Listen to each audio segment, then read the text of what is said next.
안녕하세요. 심리맨입니다. 심리맨 TV 채널은 심리와 마음에 관한 이야기를 나누는 심리 전문 채널입니다. 구독과 좋아요로 응원을 해주시면 계속 좋은 콘텐츠로 보답을 해드리겠습니다. 오늘도 지난 시간에 소주제의 다 못다한 이야기를 이어서 하도록 할게요.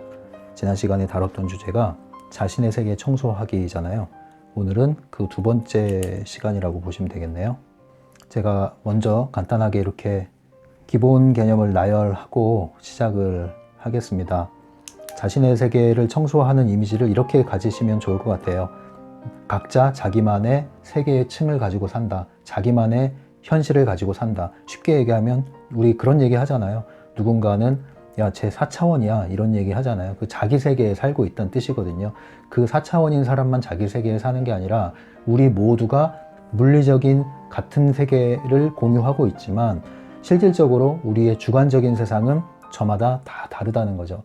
어떤 사람은 아주 맑은 하늘 아래서 우울한 세상을 살고 있고요. 어떤 사람은 아주 흐리고 비바람이 불지만 그 안에서 기분 좋은 현실을 살아냅니다. 각자 자신의 세계의 층을 가지고 있다는 얘기죠. 그러한 세계가 주관적인 세계가 실질적으로 그 사람에게 또한 객관적인 현실로 다가오게 돼 있다는 겁니다. 그래서 나의 세계를 이 각자의 세계의 층이라고 하는 나의 에너지 현실을 정리하고 청소를 해서 맑게 유지를 할 때 실질적으로 나에게 다가오는 현실도 즐겁고 싱그럽고 맑아진다는 겁니다.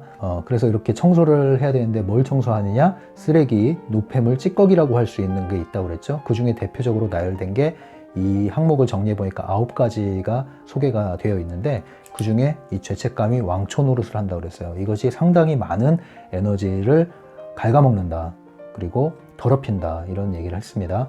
이 죄책감이라는 것을 또 오해하시면 안 되는 게 제가 이런 얘기를 하다 보면은 오해하는 분들이 너무 많아요. 왜 그런지 아십니까?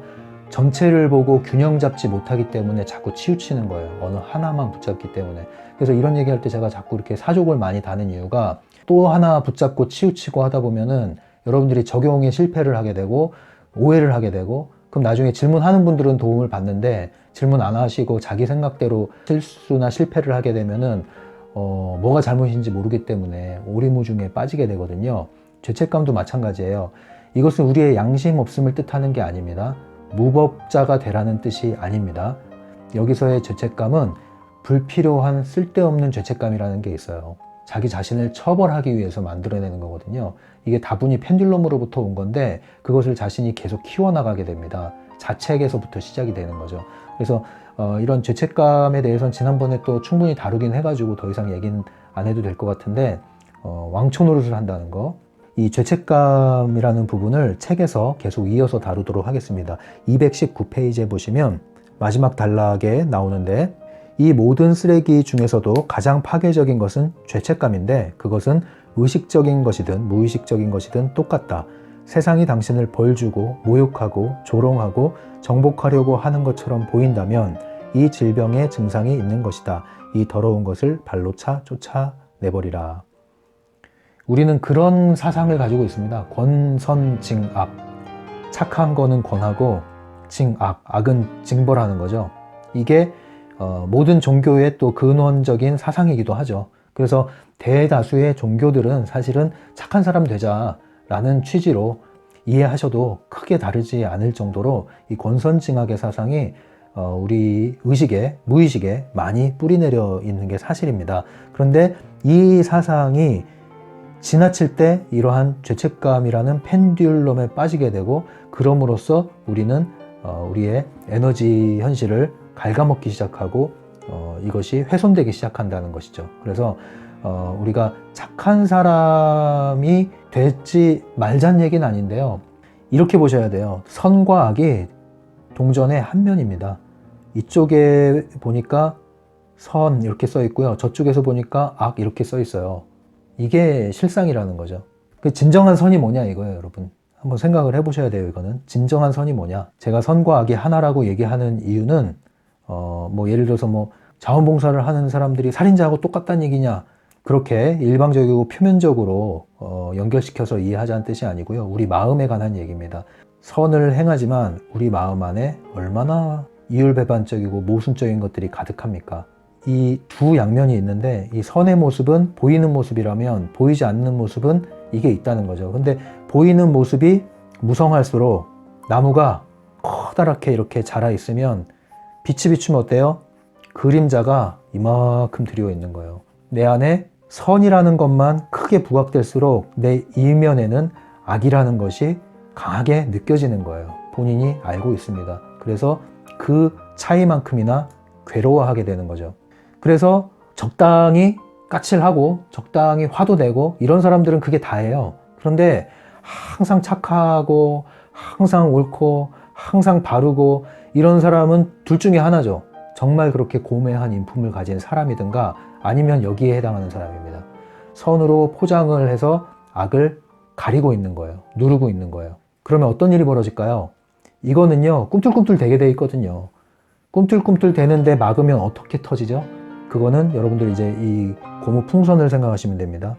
풍선을 불었는데 이 한쪽을 쭉 누르면 압력이 이쪽으로 밀리죠. 그래서 팽창이 되면서 이렇게 압력이 쏠리게 되면 반작용이 일어납니다. 이게 복원하려는 힘이죠. 복원하려는 힘보다 더 세게 누르면 어떻게 돼요? 뻥 터져요. 아니면 복원하려는 힘 때문에 결국 힘을 놔야 돼요. 힘을 놓는다는 얘기는 뭐예요? 내가 의도했던 것대로 되지 않고 부메랑이 날아온다는 얘기죠. 그래서 여러분들이 중요성에 대한 개념을 이렇게 이해하셔야 되는 거예요. 지나친 중요성을 집어넣게 되면 둘 중에 하나의 일이 벌어지게 돼요. 뻥 터져버려요. 뻥 터져버리는 건 상황 종료. 상황 종료는 매우 극단적인 일이 벌어지는 겁니다. 그게 아니라면 뜻하지 않은 일, 뜻한 거는 미는 거였는데 뜻하지 않은 일로 내가 밀리게 되는 일이 벌어져요. 나는 열심히 한다고 했는데 왜 나에게 이런 일이 벌어지냐, 이런 결과물이 계속 초래되는 거죠. 내 안에 있는 동전의 양면이 극단적으로 작용을 하는 거예요. 이쪽으로 가면 갈수록 이쪽은 뭐예요? 표현되고 싶어 하는 거예요. 더 깊게 드리워지는 거예요. 그래서 우리는 선에 너무 초점을 맞추어서도 안 되고요. 당연히 악을 쫓아서도 안 되겠지만 선에 대해서도 지나치게 선을 추구하려고 하는, 여기서 말하는 선이라는 것은 착하다는 소리 들으려고 하는 거, 그것은 굉장히 나를 괴롭힌다.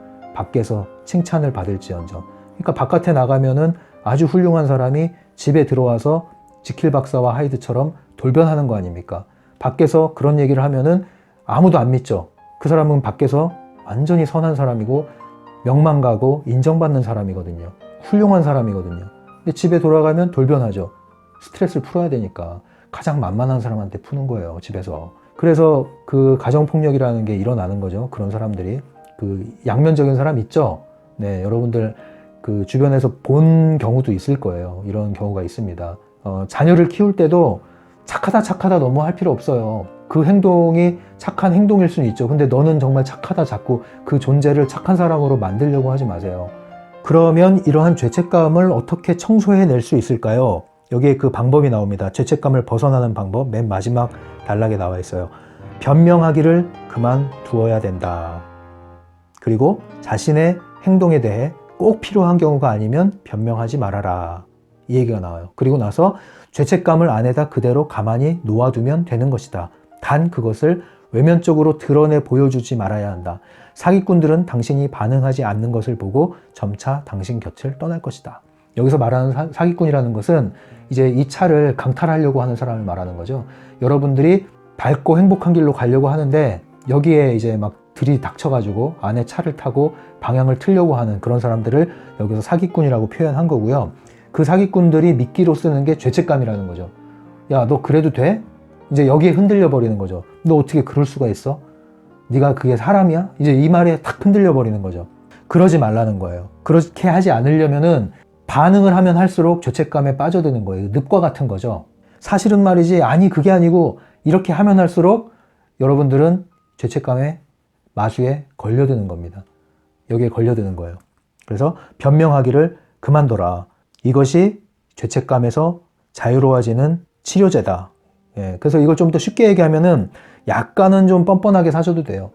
죄책감을 지나치게 짊어져서 힘들어 하시는 분을 얘기하는 겁니다. 양심의 털나게 살란 뜻이 아니에요. 지나친 죄책감으로 힘들어 하시는 분들은 뻔뻔하게 사십시오, 앞으로. 그러면 균형이 잡혀요. 정상이 됩니다, 그런 분들은.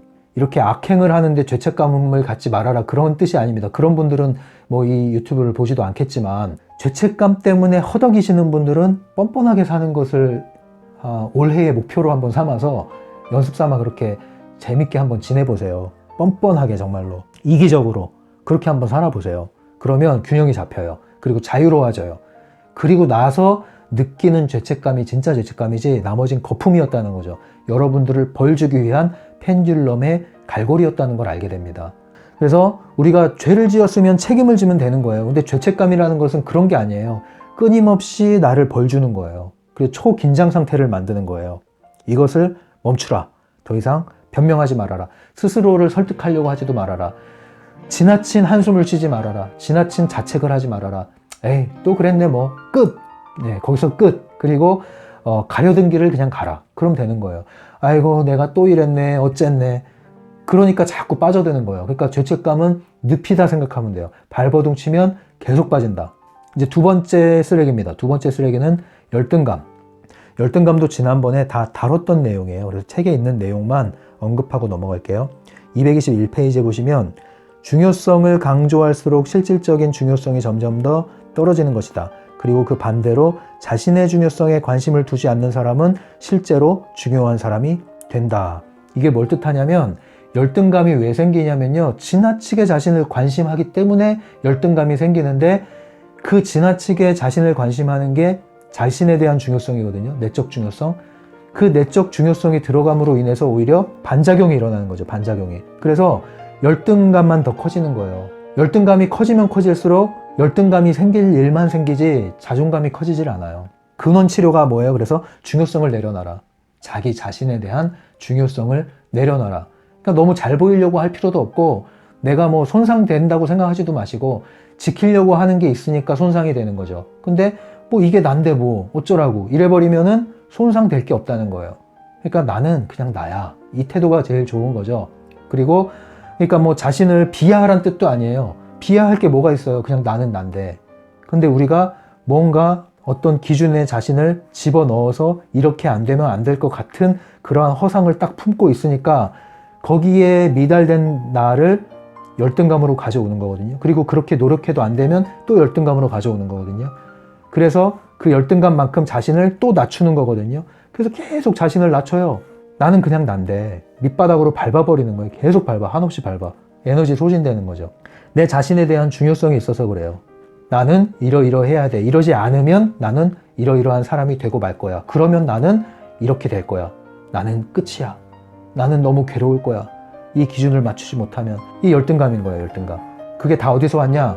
비교에서 왔고 그 비교라는 것은 타인의 목표, 다른 사람들, 세상이 만들어 놓은 기준에 의해서 왔고 그 목표를 고수하고 나를 중요하게 여기는 순간 나는 그것을 지켜줘야 되는 거예요. 근데 그렇게 하든 말든 난 상관없어. 그러면 아무 문제 없어지는 거예요. 그래서 열등감을 없애려면 중요성을 낮춰라. 나에 대한 중요성을 낮춰라. 그러면 어떤 일이 벌어지냐? 오히려 나에 대한 중요성을 낮췄더니 다른 사람들이 나에 대해서 중요성을 높여주는 일이 벌어져요. 이거 정말 그렇습니다, 여러분. 한번 해보세요. 네, 저도 열등감이라고 그러면 세계 대회 나갈 수 있는 수준의 열등감을 가져본 사람이거든요. 중학교 때 이제 그게 최고에 이르렀죠. 거의 뭐 금메달감이 아니었나 학교에서. 그 정도로 저는 생각을 해요, 스스로.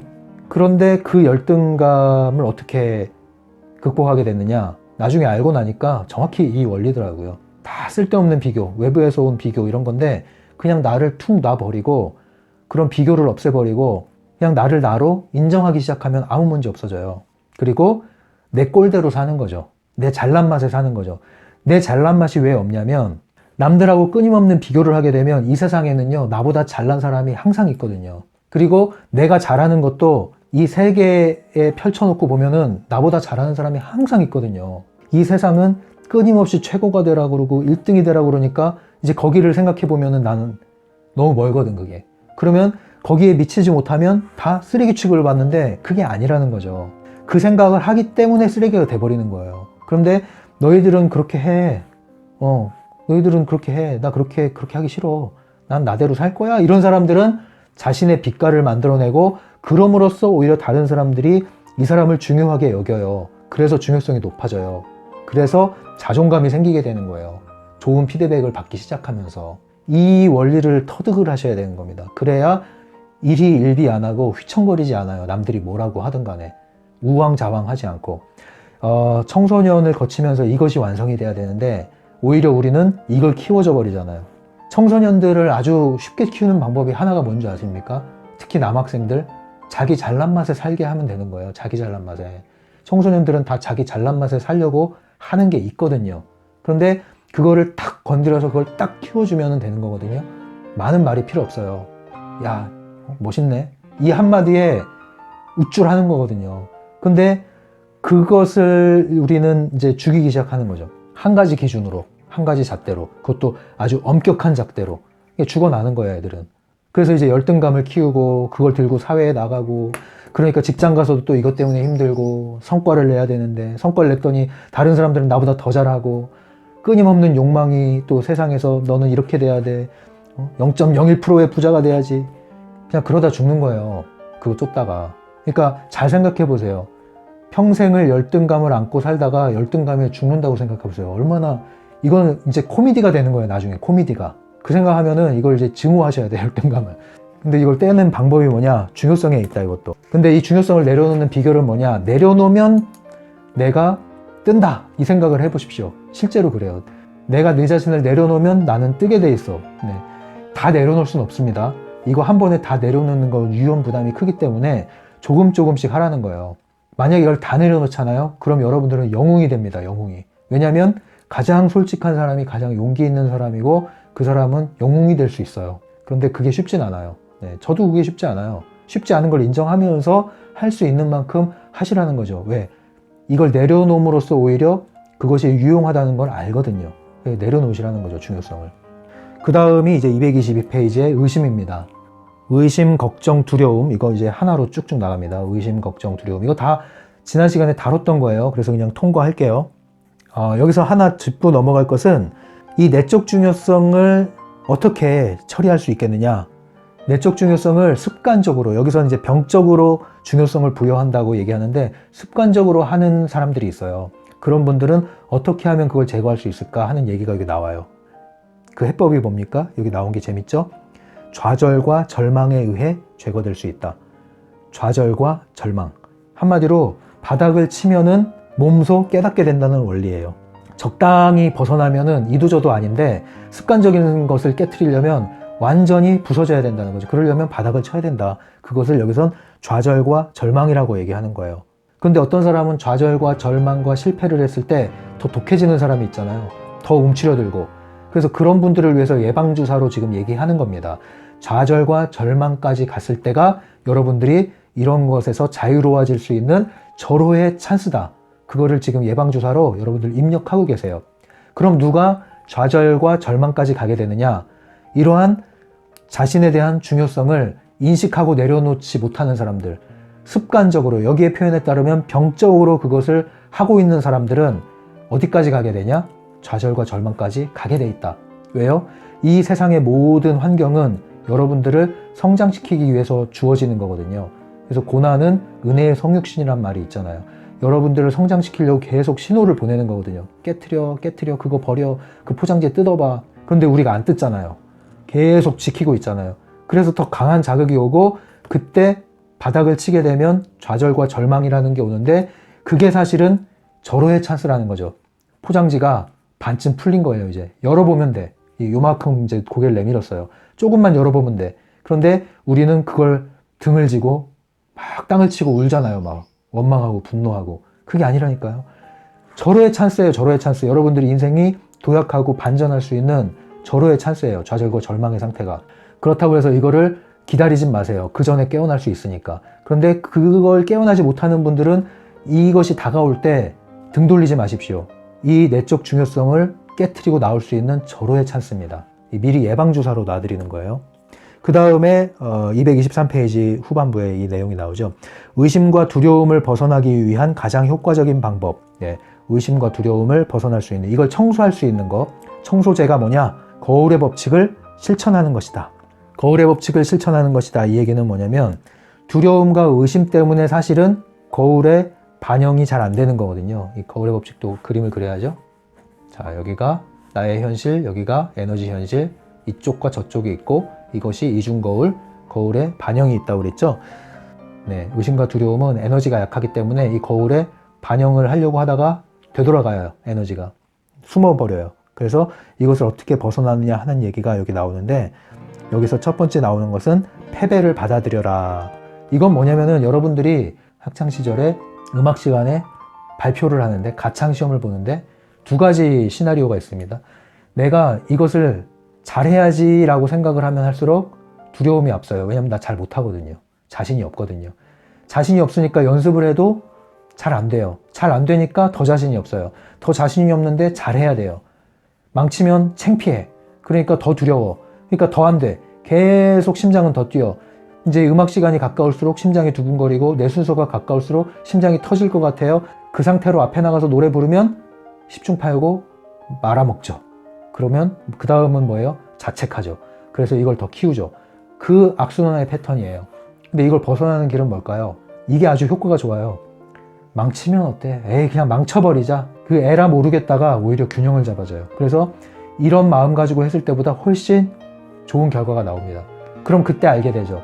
아, 이렇게 마음을 툭 내려놨더니 오히려 준비한 만큼의 결과가 나오네. 바로 이것이 에너지를 조율하는 겁니다. 연습을 하지 않으면 당연히 안 되겠죠. 근데 충분한 연습을 했다면 그 다음부터는 심리전이에요. 심리전에 말리지 않으면 최상의 성과 플러스 알파까지 나올 수 있다는 거죠. 그 원리를 여기 적용하는 거예요. 그래서 두려움을 극복하는 방법은 패배에 대한 두려움을 받아들여라. 이거는 그냥 에라 모르겠다. 망치면 어때? 에이, 그냥 망쳐버리자. 그냥 이런 느낌으로 하라는 거죠. 이런 느낌으로. 네, 그러면 오히려 마음이 평온해집니다. 네, 그 얘기를 하는 거예요. 224페이지 중간에 보시면 실패를 성공이라고 불러보라. 그렇게 하면 당신은 실패자의 대열에서 빠져나와 승리를 얻을 수 있을 것이다. 실패에 대한 두려움도 두려움에 해당하는 거죠. 안 되면 어떡하지 하는 것도 다 실패 때문에 그러는 거죠. 걱정도 마찬가지고. 그래서 실패를 성공이라고 불러라 이 뜻인데, 근데 실제로요, 이걸 한번 생각을 해보세요. 실패도 성공이라고 생각할 수 있는 이유가 뭔지 아세요? 실패를 통해서 배움으로써 실패를 줄여나가고 다시는 똑같은 실패를 반복하지 않을 수 있다는 거, 그것이 바로 성공으로 가는 길이라는 거, 이거를 알면 실패도 성공이 되는 거예요. 실패에서 더 많은 걸 배울 수 있거든요. 이 태도를 유지하면 실패도 성공이라고 말할 수가 있어요. 그리고 그렇게 말하고 그런 태도로 실패를 받아들이는 사람은 반드시 성공하게 되어 있습니다. 정말이에요. 이 거울의 법칙에도 정확히 적용이 됩니다. 그러한 형태로 이 거울의 법칙의 실패를 받아들이시는 분들은 반드시 트랜서핑을 경험하게 되어 있습니다. 그런 얘기가 있잖아요. 그래서 실패는 성공의 어머니. 실패한테서 태어났잖아요. 그럼 실패의 DNA 유전자를 갖고 있을 거 아니에요. 그러니까 성공은 실패를 품고 있다는 거죠. 그러니까 실패를 싫어하고 나빠하지 마세요. 어머니를 부인하는 거잖아요. 혈육을 끊으시면 안 되지. 그러니까 실패에서 성공이 나온다.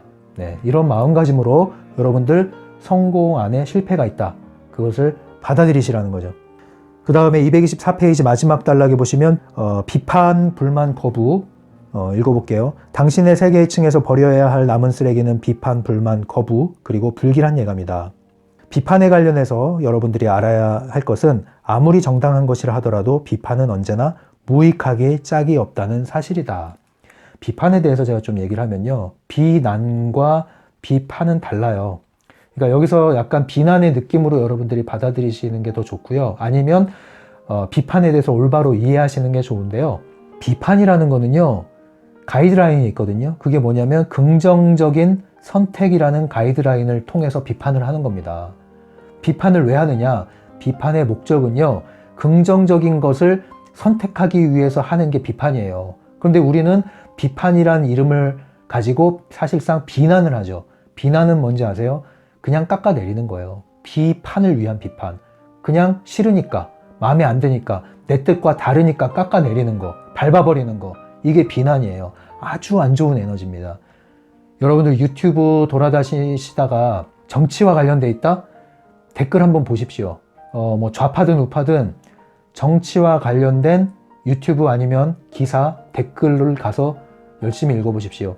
온갖 쓰레기들이 거기 있습니다.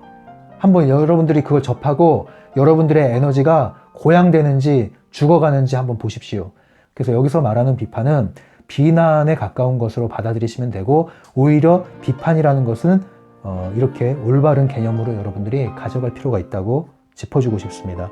자, 그래서 이런 여러 가지 청소 방법들이 몇 가지가 제시가 됐는데, 여기서 때로는 청소 중에는 보수 공사를 해야 되는 게 있어요. 보수는 언제 합니까? 네, 청소 정도로 되지 않을 때, 조금 위험한 수준에 있는 것은 보수 공사를 해야 돼요. 청소만 해도 되는 게 있고, 갈아엎어야 되는 게 있고, 보수를 해야 되는 게 있는데, 좀 위험하다 싶은 거는 보수를 해야 돼요. 그래서 그 보수에 해당하는 에너지 청소 도구를 여기서 제시하는 게 바로 회전목마라는 개념입니다. 여러분들 회전목마 타봤죠? 놀이동산 가가지고. 그 재밌나요? 여기서 이제 재밌다는 가정하에 나오는 거예요. 아주 신나는 겁니다. 즐거운 거예요. 회전목마를 탈 때 깔깔깔깔 웃잖아요. 그 순간만큼은 아이가 돼가지고 그것을 연상하시면 됩니다. 그래서 일종의 에너지 회전목마를 태워라. 누구를? 나 자신을. 이 뜻은 뭐냐면 나에게 아주 신나고 즐거운 선물을 내 스스로에게 부여해라, 이 뜻입니다. 그렇게 할 때 어떻게 된다? 에너지가 고양된다. 그리고 기분이 전환된다, 이 얘기입니다. 그래서 예전에 제가 어떤 영상에서 얘기를 했었죠. 나만의 기분 좋은 리스트를 만들어 봐라. 나는 언제 기분이 좋아지는가, 그거를 여러분들이 적어보고 쉽게 할 수 있는 것부터 해주시라는 거죠. 큰 계획을 세워서 할 수 있는 게 있고, 당장 할 수 있는 게 있거든요. 아주 자잘한 게 있고, 가장 손쉽게 할 수 있는 게 음식 하나를 먹더라도 내가 먹고 싶은 거 나한테 선물하라는 거죠. 맛집에 가가지고 그냥 배를 채우기 위해서 먹는 게 아니라 그날만큼은 해주고 싶은 걸 하는 거죠. 내 몸과 마음이 편안해지는 것을 하라는 거예요. 그렇게 여러분들을 편안한 쉼을 여러분들에게 허락해 줄 때 기분이 전환된다는 겁니다. 나 자신을 위한 나만의 절대적인 시간을 할애를 해서 완전히 나를 편안하게 만들어 주시라는 거예요. 그것이 뭘 하든지 그건 상관이 없어요. 사람마다 다 개인차가 있겠죠. 그걸 하시라는 거예요. 그것이 바로 회전목마를 태워준다는 거예요. 그럴 때 어떻게 된다고요? 기분이 전환되고, 기분이 전환됨으로써 보수공사가 가능하다. 그래서 보수공사가 필요하신 분들은, 그러니까 뜻대로 중요성이 잘 안 낮춰진다, 그런 분들은 뭘 해주면 좋으냐? 기분 좋은 리스트를 만들어서 순차적으로 할 수 있는 만큼 끊임없이 지속적으로 내가 기분 좋은 걸 해주시라는 거예요. 이기적으로 하셔도 돼요. 이럴 때는 남들이 볼 때 정말 야, 쟤 얄밉다, 또는 야, 쟤 부럽다, 이런 소리, 이런 시선을 받을 정도로 나만의 즐거움을 만끽을 하는 시간을 할애해 주시라는 거죠. 그렇게 할 때 여러분들이 이런 데서 좀 벗어날 수가 있다는 거예요. 여러분들의 현실에 유지보수하는 방법 중에 하나입니다. 227페이지 읽어드릴게요. 당신이 기분이 몹시 안 좋을 때는 당신 안에서 한 아이가 울고 있는 것이다. 그를 돌보고 달래주라. 우리는 대부분 진지하고 점잖고 훌륭해 보이지만 마음속에서는 여전히 어린아이다. 당신을 회전목마에 태워주라. 즉, 당신이 가장 좋아하는 것을 해보라. 현실 교정을 위해 시간을 충분히 갖고 그 시간 동안은 그냥 쉬면서 문제에 대해 고민하지 말아야 한다. 우리는 세상과 놀러 가는 것이다. 좋아하는 음식을 사 먹으라. 당신이 좋아하는 것을 하면서 당신을 위해 종일 시간을 보내라. 자신을 돌보고 정성스레 자신을 침대에 눕히라. 이게 바로 현실의 보수공사입니다. 그러니까 지난 시간에 에너지 높이는 여러 가지 방법들을 계속 이야기해오고 있잖아요. 근데 보다 현실적인 방법 중에 하나가 내가 기분이 좋아지는 것을 스스로에게 선물하는 겁니다. 그리고 끊임없는 아주 작은 변화를 내 일상에 주는 것들, 이것도 도움이 됩니다. 긍정심리학에서 이야기하는 부분인데요. 좋다면 일주일에 한 번 소소한 것, 한 달에 한 번 조금 더 큰 것을 선물하면 좋겠죠. 나 자신에게 아주 일상의 작은 변화를 계속 지속적으로 주는 겁니다. 환경 변화일 수도 있고요. 어떤 생활의 습관의 변화일 수도 있고요. 조금씩의 변화를 여러분들 생활에 주는 것, 그것만으로도 여러분들이 기분이 훨씬 신선해지고 좋아질 수 있습니다. 그래서 참고로 이러한 변화, 소소한 일상의 변화, 이것도 참고로 하셔서 여러분들이 한번 꼭 적용을 해보시기 바래요. 특히나 결혼하신 분들, 자녀가 있는 분들 더더욱, 그런 분들은 개인의 시간을 갖기가 쉽지가 않은 게 사실이죠. 그런데 어느 정도 이제 아이가 커서 학교를 다니고 한다면 직장 다니시는 분들이나 아니면 가정의 주부로 계시는 분들이나 모두가 개인의 절대 시간을 갖는 것은 필요합니다. 그러지 않으면 여러분들이 자신을 잃어버려요. 근데 여기서 자신을 잃어버리는 것은 이 트랜서핑에서 말하는 것처럼 자기 자신에 대한 중요성을 낮추는 형태가 되는 그런 게 아닙니다. 일상에 그냥 끌려다니면서 자신을 잃어버리는 걸 말해요. 그것을 좀비라고 그러죠. 꼭두각시라고 그러고요. 그런 형태로 자신을 잃어버리지 마시고 자신에 대해서 다시 제자리로 돌아오는, 그래서 내가 내 자리에 돌아와야 내 일상이 제대로 보이기 시작하는 거거든요. 내가 여기저기 휘둘리면서 다니는데 내 마음이 분주하고 내 자신이 먼저 분주한 사람이 되어버렸는데 어떻게 내가 중심을 잡고 주변 현실을 볼 수 있겠습니까? 그래서 우리 모두는 서로, 심지어 가족일지라도 각자의 개인의 시간이 절대적으로 필요합니다. 그리고 서로가 그것을 보장하고 존중해 줄 필요가 있어요.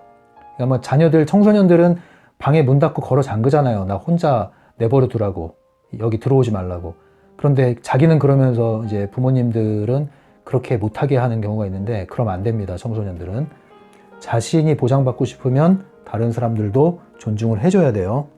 이제 228페이지를 읽으면서 마무리하도록 할게요.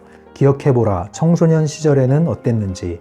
모든 것이 화려한 축제와도 같았고 인생은 희망으로 가득 차 아름다웠다. 당신은 그때 정말 좋았다.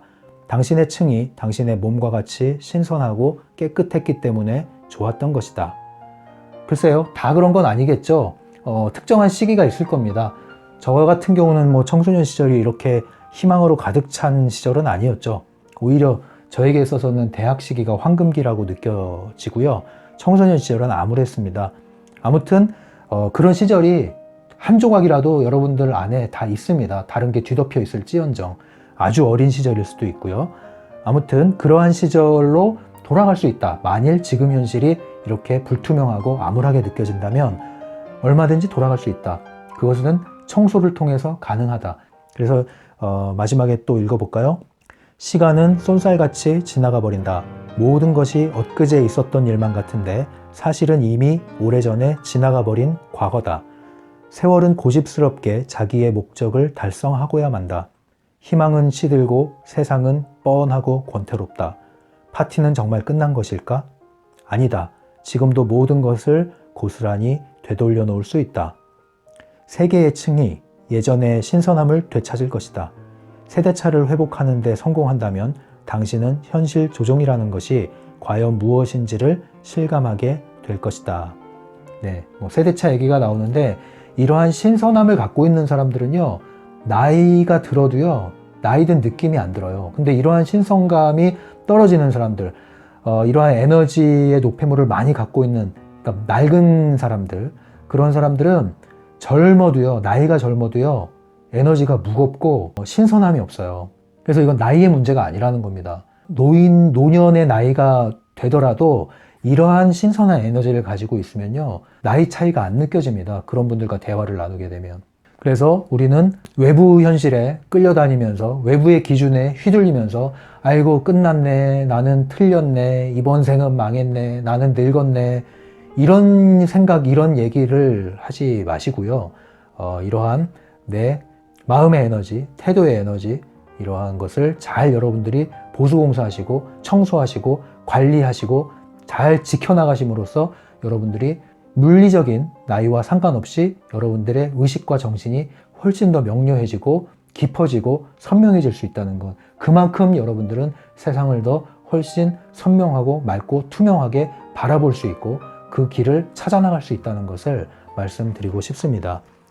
이렇게 해서 두 번에 걸쳐서 자신의 세계 청소하기라는 주제를 끝냈습니다.